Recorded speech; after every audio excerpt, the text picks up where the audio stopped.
علیہ وسلم بیٹھے بیٹھے نا چپ کر گئے، اور دیر کے بعد حضور نے فرمایا عائشہ کسی صحابی کو بلاؤ مجھ سے باتیں کریں۔ یہ پہلو نرالا ہے، کسی کو بلاؤ ذرا مجھ سے باتیں کرے۔ جناب عائشہ کہتی ہیں میں نے آؤ دیکھا نہ تاؤ دیکھا، بیٹیاں تو بات کی کرتی ہیں، اور نمبر دوسرا لگ جائے تو پھر بانیوں کی۔ حضور نے فرمایا کسی کو بلاؤ ذرا مجھ سے باتیں کرے۔ حضرت عائشہ صدیقہ عرض کرنے لگی حضور بلاؤں اپنے ابا جان کو، جناب صدیق اکبر کو بلاؤں؟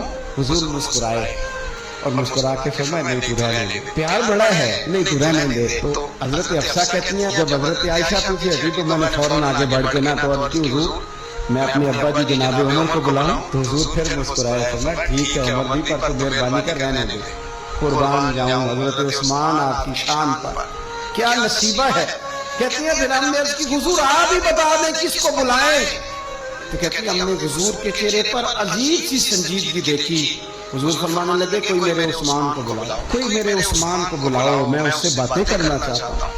کہتی ہیں پیغام چلا گیا، عثمان آ گئے، پردہ گر گیا، بیویاں اندر چلی گئی، حضور نے پہلو میں بٹھا لیا، میرے نبی نے ماتھا بھی چوما، حضور نے پیار بھی کیا، اور فرمایا عثمان اس دن ثابت قدم رہنا جس دن لوگ تمہیں شہید کریں گے، عثمان اس دن ثابت قدم رہنا جس دن فتنے اٹھیں گے، اس دن ثابت قدم رہنا جب لوگ تیری قمیض اتارنا چاہیں گے جو اللہ نے تجھے پہنائی ہوگی۔ تو سیدنا عثمان غنی نے آنکھ اٹھائی، ہلکے سے آنسو چمکے، عرض کی حضور آپ دعا کر دینا اللہ عثمان کی مدد فرما دے۔ لیکن حضرت عائشہ کہتی ہیں حضور لیٹے ہوئے تھے تو ذرا پنڈلی سے نا کامت مبارک اٹھی ہوئی تھی، یہ بخاری مسلم ہے۔ حضرت ابو بکر آئے حضور لیٹے رہے، بات چیت ہوتی رہی، جناب عمر آئے لیٹے رہے، بات ہوتی رہی۔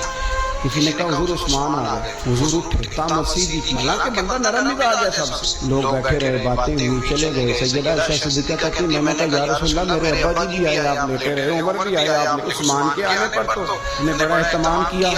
حضور فرمانے لگے عائشہ اس سے حیا نہ کرو جس کی فرشتے بھی حیا کرتے ہیں، اور اس کی حیا نہ کرو جس کی فرشتے حیا کرے۔ وہ کتنا نالائق امتی ہے جو اس عثمان کی حیا نہ کرے۔